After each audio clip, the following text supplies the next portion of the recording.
علامہ محمد شہزاد مجددی صاحب بھی تشریف لا چکے ہیں، آپ کو بھی خوش آمدید کہتا ہوں۔ السلام علیکم۔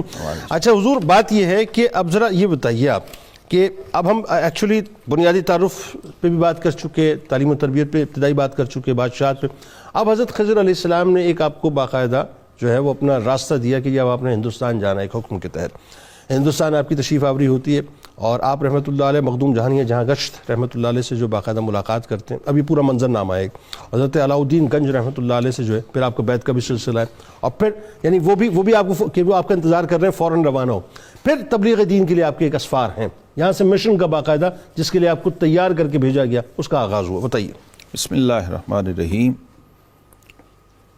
الحمدللہ رب العالمین والصلاة والسلام علی اشرف الانبیاء والمرسلین وعلی آلہ وصحبہ اجمعین۔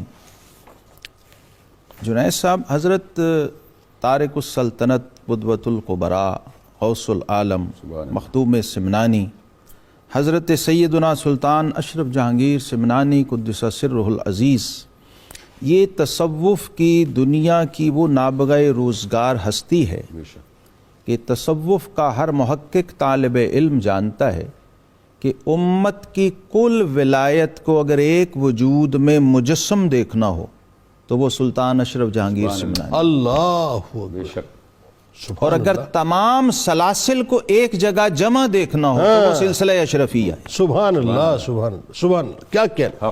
میں ایک تصوف کے طالب علم کی حیثیت سے عرض کر رہا ہوں کہ روئے زمین کا کوئی منبع ولایت و روحانیت و عرفان و معرفت ان کے وقت میں ایسا نہیں تھا جہاں سے انہوں نے جا کے اپنی روح کو سیراب نہیں کیا۔ کیا کہنا، سبحان اللہ۔ یعنی 140 سے زیادہ شیوخ کا فیض تو صرف اچ شریف میں حضرت سید جلال الدین بخاری مخدوم جہانیہ جہاں گشت رحمت اللہ تعالی علیہ کی ذات سے انہیں پہنچا ہے۔ اللہ اکبر۔ تو آپ سوچئے کہ باقی منابع سے انہوں نے کس طرح استفادہ کیا، اور سیاح عالم ہیں، پوری دنیا کا گشت کیا ہے۔ اللہ اکبر۔ اب ان کی ذرا آپ صدق طلب کا بھی اندازہ لگائیے، ان کے طارق السلطنت ہونے کو بھی ذہن میں رکھیے، بالکل ٹھیک ہے، کہ یہاں مادی، عارضی اور فانی سلطنت کو ترک کر کے ابدی، باقی اور دائمی سلطنت کو پایا ہے۔ واہ واہ واہ، سبحان اللہ۔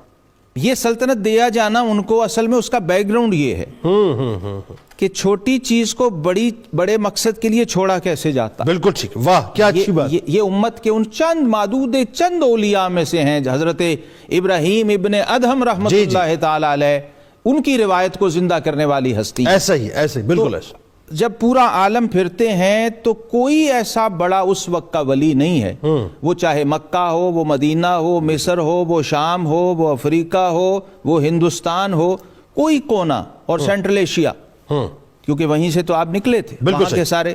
پھر آپ کا خاندانی بیک گراؤنڈ جس میں ایک نام آیا حضرت خواجہ احمد یسوی رحمت اللہ، ایسا ہی، جو شیخ ترکستان ہیں اور 999 خلفاء کے شیخ تھے یہ خود۔ اللہ اکبر۔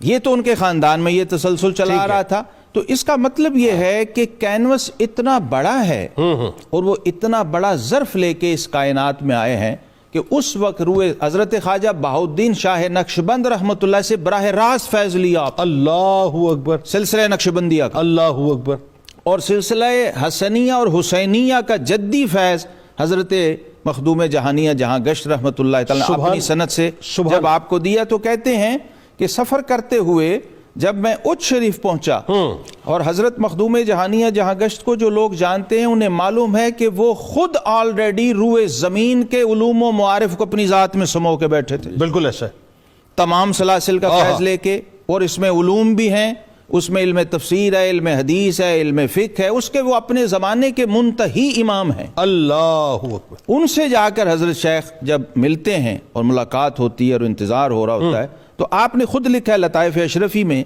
کہ جب میں حضرت مخدوم کے پاس پہنچا تو آپ نے فرمایا، برادرم اشرف، سبحان اللہ، میرے بھائی اشرف، میں آپ کے انتظار میں تھا۔ اللہ اکبر۔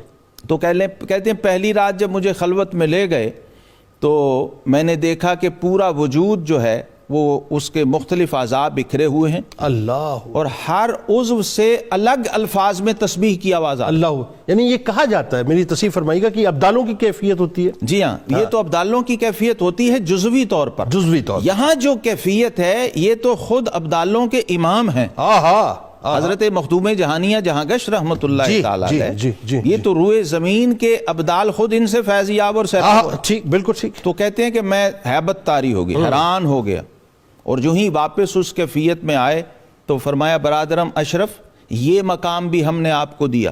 اللہ اکبر. اللہ. دوسری رات پھر خلوت میں جب گئے تو مقام بسیط پر لے گئے. ٹھیک ہے. اپنے وجود کو اتنا پھیلا ہوا میں نے دیکھا کہ جو حجرے کی دیواروں کے سوراخ تھے اس میں سے بھی گوشت کے کچھ حصے باہر کو جا رہے تھے. ہائے ہائے ہائے. تو کہتے ہیں پھر روب و ہیبت سے عجیب میری کیفیت ہوئی. تو جب واپس اپنی حالت میں آئے تو فرمایا برادرم اشرف یہ مقام بھی ہم نے آپ کو دیا. اللہ اکبر. پھر مقام لطافت میں لے گئے. تو کہتے ہیں تیسری رات یہ کیفیت ہوئی، تیسری رات خلوت میں، کہ آپ کے تلوے کے نیچے پڑی ہوئی چیز آپ کے سر کی طرف سے دکھائی دے رہی تھی. اللہ اکبر. اللہ. مقام لطافت طے کروایا. اب یہ وہ چیزیں ہیں جنید صاحب جو آپ کو پوری امت کے تصوف کے لٹریچر میں سوائے لطائف اشرفی کے بطور قال اور بطور حال کہیں اور نہیں ملیں گی. نہیں ملیں گی. بالکل ٹھیک. اس مقام کی ہستی ہیں مخدوم سمنانی. ایک شیخ سے اس درجہ فیضیاب ہو کے آپ جب میدان عمل میں نکلے ہوں گے تو آپ سوچئے کیا کیا فیوز و برکات کے گلزار. بالکل ٹھیک ہے.